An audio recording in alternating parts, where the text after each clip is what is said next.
Hello everyone. मैं मिथुन सिंह स्वागत करता हूं आप सभी का। आशा करता हूं आप सभी बहुत अच्छे होंगे। करंट अफेयर्स की कोई भी एग्ज़ाम होने वाली हो जिसमें करंट अफेयर्स पूछा जाता है, उसके लिए ये वीडियो सीरीज बहुत ही इंपॉर्टेंट है। अगर आपने और भी वीडियोस नहीं देखे हैं तो प्लेलिस्ट से जाकर चेकआउट कर सकते हो। लिंक मैं डिस्क्रिप्शन बॉक्स में भी डाल दूंगा, वहाँ से भी आप देख सकते हो। तो चलिए बिना टाइम वेस्ट किए हुए डायरेक्ट क्वेश्चन पे आते हैं, जो कि आपके सामने ये रहा। कौन सी एयरलाइन सूर्य के प्रकाश से बने हुए ईंधन का प्रयोग करने वाली एयरलाइन बन गई है? तो देखिए, पहला एयरलाइन जो है जिसने सूर्य के प्रकाश से यानी कि सनलाइट से जो फ्यूल बना है उसका यूज करना शुरू कर दिया है। तो देखिए, ये है स्विस एयरलाइन, यानी कि ऑप्शन आप सी इसका करेक्ट आंसर होगा। और यहाँ से आप इमेज देख लो, यहाँ से आपको देखिए बिल्कुल लास्ट पार्ट में, बिल्कुल जो सबसे अंतिम है, फाइनल पोजीशन है इस एयरलाइन की, वहाँ पे आपको दिखेगा, वहाँ पे स्विस झंडा आपको दिखेगा, स्विस फ्लैग दिखेगा। तो राइट आंसर क्या है? स्विस। सन से याद रख लोगे, सन फ्यूल, सन से जो फ्यूल बनाया गया है सनलाइट से, और स्विस झंडा दोनों को आप कोई रिलेट कर सकते हो याद रखने के ट्रिक के लिए। आगे बढ़ेंगे अगले क्वेश्चन की ओर। आपको बस ये बताना है, हाल में ही काहिरा में जो ISSF वर्ल्ड कप हुआ है उसमें स्वर्ण पदक किसने जीता है? तो देखिए, मैं आपको बता दूं, स्वर्ण पदक से आप याद रखना सौरभ चौधरी।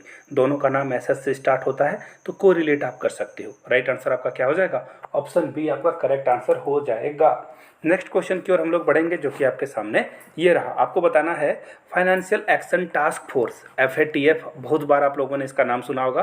पाकिस्तान, इसका दोनों का चोली दामन का रिश्ता है। पाकिस्तान बार बार FATF के ग्रे लिस्ट में जाता है, ब्लैक लिस्ट में भी जल्दी ये पहुंचने वाला है। तो ये पूछा गया है कि फाइनेंशियल एक्शन टास्क फोर्स ने किस देश को ग्रे लिस्ट में रखा है? बिल्कुल मिल गया अपना पड़ोसी, B is the right answer. Pakistan को ग्रे लिस्ट में रखा गया है। अगले क्वेश्चन की ओर बढ़ेंगे और यहाँ से आप इसको देख सकते हो। एक्चुअली FATF है क्या? देखो, जब आप मनी लॉन्ड्रिंग कराते हो अपने कंट्री में, या फिर इलीगल टेररिज्म को आप बढ़ावा देते हो, टेररिज्म तो इलीगल है ही, तो इन सारे एक्टिविटी के कारण आपको FATF में मिलता है। अब आप पूछोगे कि FATF से क्या हो जाएगा? तो देखिए, आपको जो वर्ल्ड बैंक है वहाँ से लोन लेने में बहुत दिक्कत आएगी, क्योंकि वहाँ का रेट ऑफ इंटरेस्ट जो होता है बहुत ही कम होता है। तो ऐसे में आपकी डेवलपमेंट कंट्री की रुक जाएगी। अगले क्वेश्चन की ओर हम लोग बढ़ेंगे, जो कि आपके सामने ये रहा। Recently which country to issue NFTS fund its military को किस देश ने जो है अपनी सेना को एक निधि देने का एडवाइजरी जारी किया है? फ्रांस ने, पोलैंड ने, यूक्रेन ने, या फिर उत्तर कोरिया ने? तो इसका जो राइट आंसर होगा यूक्रेन। बिल्कुल, यहाँ पे अभी जंग का माहौल है, तो ये फंड अटैक देंगे अगेंस्ट रसिया अपने सैनिकों को। राइट आंसर यूक्रेन हो जाएगा। नीचे कमेंट करके आप लोग बताइए यूक्रेन के प्रेसिडेंट का नाम क्या है, और यूक्रेन की कैपिटल, यहाँ की राजधानी क्या है, वो भी आप नीचे कमेंट करके बता दीजिए। अगले क्वेश्चन की ओर हम लोग पढ़ते हैं, और उससे पहले एक छोटी सी सूचना आपको मैं दे दूं। अगर आप AES की तैयारी कर रहे हो, एटॉमिक एनर्जी एजुकेशन सोसाइटी की, तो 299 में आप इसके मेरे हैंड रिटन नोट्स एक्वायर कर सकते हो। सिंस ये एग्ज़ाम बहुत ही इंपॉर्टेंट है, तो नोट्स आप परचेस कर सकते हो। आपके सफलता के लिए ये नोट्स बनाई गई है। वन मोर थिंग, अगर किन्हीं को प्रीवियस ईयर क्वेश्चन पेपर चाहिए तो 100 रुपीज़ में ये आप एक्वायर कर सकते हो। यहाँ से मेरी ईमेल आईडी देख लो, yourmithunsingh@gmail.com पे मेल कर लीजिए। इंस्टा पे हो then do follow me @iMithunSingh। चलिए अगले क्वेश्चन की ओर बढ़ते हैं। Recently in which state polling underway for second and final phase of assembly election? हाल में ही किस राज्य में विधानसभा के दूसरे और अंतिम चरण के लिए मतदान चल रहा है? वेरी ये क्वेश्चन एग्जाम में आने वाला है नहीं, क्योंकि ये करंट टाइम में इलेक्शन चल रहे थे, तो इसलिए करंट अफेयर्स बनाया गया है। अगले क्वेश्चन की ओर हम लोग बढ़ते हैं। Recently which country foreign secretary seeks agreement from international community to step up support for Ukraine? Ukraine को समर्थन देने के लिए किस समुदाय से सहमति मांगी गई है? तो देखिए, इस काम को किसने किया है? यूके ने, यानी कि यूनाइटेड किंगडम। आप ऐसे इंग्लैंड समझ सकते हो। आगे बढ़ेंगे अगले क्वेश्चन की ओर। एक्चुअली यूके में बहुत सारे कंट्री मिले होते हैं, लेकिन मोटा मोटी तौर पर इंग्लैंड इसका मुख्य सदस्य है। आगे बढ़ेंगे अगले क्वेश्चन की ओर, जो कि आपके सामने ये रहा। Legendary Australian spinner Shane Warne की हाल में ही मौत हो गई, डेथ हो गई।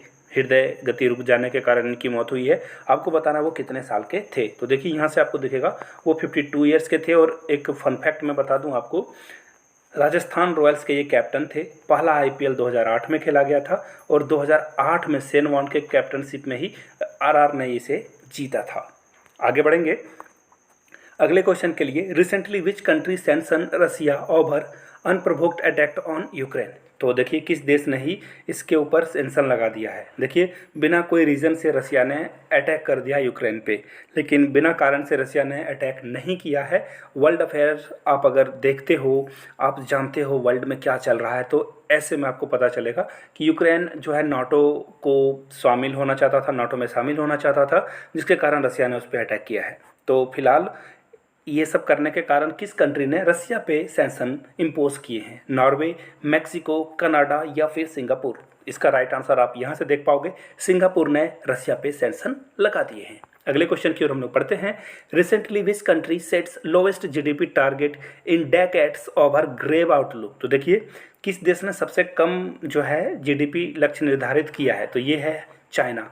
चमगादड़ खाकर इन्होंने ही कोरोना वायरस हम लोगों को फैलाया और इसका नतीजा ये अब भुगत रहे हैं अपने। इसकी इकोनॉमी थोड़ी स्लो डाउन हुई है, लेकिन ये यहाँ पे डेमोक्रेसी है नहीं, तो यहाँ तो सरकार का कमज़ोर होना बिल्कुल ही मुश्किल है, क्योंकि यहाँ पे सारी पावर जो है सरकार के पास ही है। लोगों के पास कोई पावर नहीं है, ना फ्रीडम ऑफ स्पीच है, ना ही कुछ और। आगे बढ़ेंगे अगले क्वेश्चन की ओर, जो कि आपके सामने ये रहा, finance minister 6 ministers to surrender savings bye.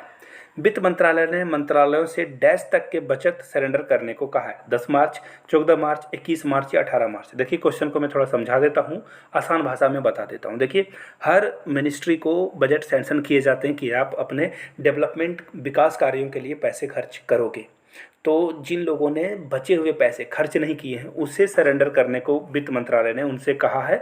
तो उसकी सीमा कब है? तो देखिए ये जो है आपको हर हाल में 21 मार्च तक जो है वापस कर देने हैं, सारे पैसे सरेंडर कर देना है, यानी सी इसका करेक्ट आंसर हो जाएगा। चलिए अगले क्वेश्चन की ओर हम लोग बढ़ते हैं, जो कि आपके सामने एक्चुअली ये आपसे क्वेश्चन ऑफ द डे नहीं रहा, ये quick points of the day की बारी है। आपको ये बताना है, recently which country demands quad membership. तो देखिए ताइवान क्वाड की मेंबरशिप चाहता है, रसिया ये एक्चुअली ये चाइना के कारण।